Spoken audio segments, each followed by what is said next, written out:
So how long have you been practicing meditation?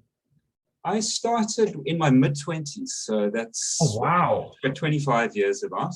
Hmm. Uh, it's I was like a typical 20-year-old, I was curious, looking for adventure, and I think that curiosity is what sparked my journey to find what meditation is all about.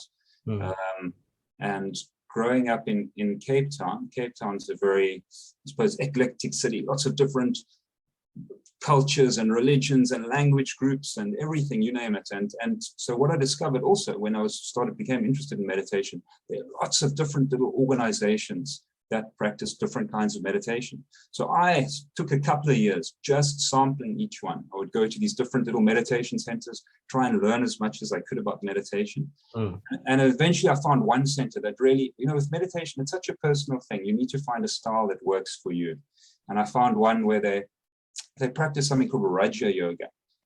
But Raja meaning royal, okay, so your divine self, yoga meaning union. Okay, so this is actually not like your wife's yoga, posture yoga. Yes. The traditional meaning of yoga, which really just means union. So union with my highest self. And their meditation was really simple. Just look within, connect to my divinity, the belief that we are all divine beings. And how is that divinity reflected? Through our virtues, through our positive qualities, through peace, through love, through happiness.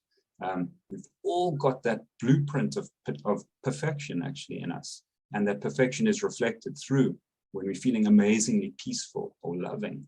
And so through this group, in Cape Town, I was with him for about 2 years, and then I moved to London. I lived in London for a couple of years and kept meditating with this group, going to the center every day, and I started teaching meditation there at the center. Oh, nice. And then from there, and of course, this it's an NGO, actually, a spiritual NGO, this organization. They've got a retreat center in India. So every year I would make my annual meditation retreat to India up in the mountains. So that was beautiful, inspiring, get your practice kind of fired up again at the retreat center, where just for 2 weeks you would just focus on meditation, be surrounded by like-minded people all on that same meditative path. And it actually, interestingly enough, took me to a place I know you're very familiar with, to Burundi. Incredible. Yeah, fascinating. Yeah, actually myself, a brother from Kenya and a brother from India, the three of us set off to Bujumbura to open up a meditation center there. Oh, wow. I had no idea. Yeah. And we arrived with nothing. We were on tourist visas. We quickly arranged a meeting with an estate agent, found a house. So we used that house to live in and to offer free meditation courses. This organization, they don't accept payment for anything. Everything is free. It's just on a voluntary donation basis, which keeps things simple, actually. So we opened the center there. But of course, there's so much admin involved in trying to because we're an NGO, so we have to register as an NGO. So lots of meetings with uncooperative government officials. What are you doing here? This is a free meditation center. And of course, there's some suspicion, like, oh, are you like some dodgy religion, or what you're trying to do? What sort of tangible services or are you providing? We weren't like Doctors Without Frontiers, where healing people. We're just providing free meditation courses, stress-free living courses, self-esteem courses.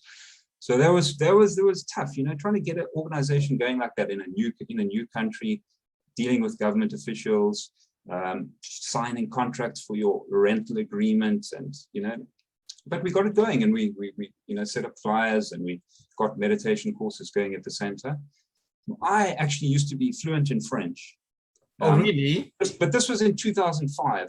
I'm ashamed to say I haven't spoken French since I left Burundi, so my French now is just deteriorated. But it was great because I spoke French. As you know,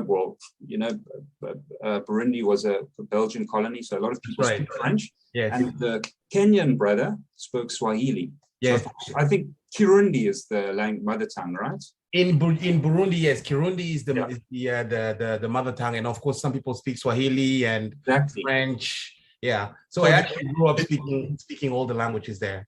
So it was perfect. So we had meditation courses. I would do the French courses. The Kenyan brother would do the Swahili courses, and we seemed to be able to fill in all the gaps for languages. We had no problems with understanding because of the languages.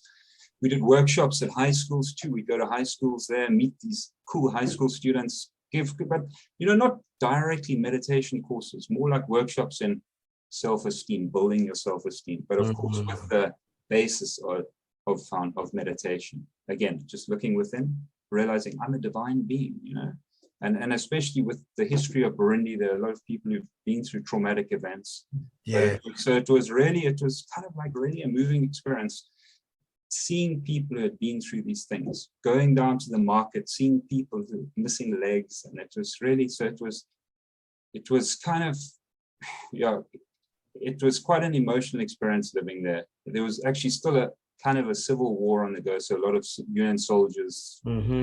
So you hear gunfire at night, but that was up in the hills. But I had a great time. But the difficult part was getting the center, dealing with all the admin. The great part was meeting the people, having meditation courses. So that was fantastic. And then I actually moved to Rwanda after that, and we set up a center in Rwanda, just next door. So, and then from there, I moved down to Namibia and ran the center in the capital there in Windhoek, and then back to South Africa. So meditation, man, it's taken me on spiritual journeys, but on physical journeys to places that I probably would never have got to. I probably would never have got to Burundi if it weren't for that. So it was great. Yeah, it's been a